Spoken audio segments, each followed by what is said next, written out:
وإذا قرئ القرآن فاستمعوا له وأنصتوا لعلكم ترحمون.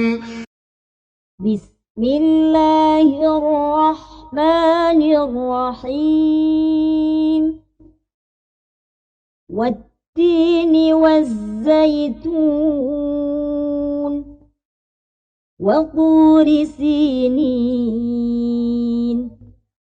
وهذا البلد الأمين. لقد خلقنا الإنسان في أحسن تقويم ثم رددناه أسفل سافلين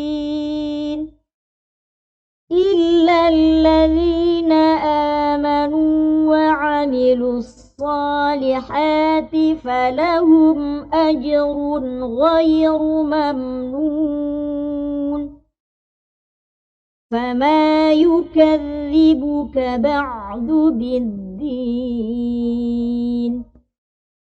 أليس الله بأحكم الحاكمين؟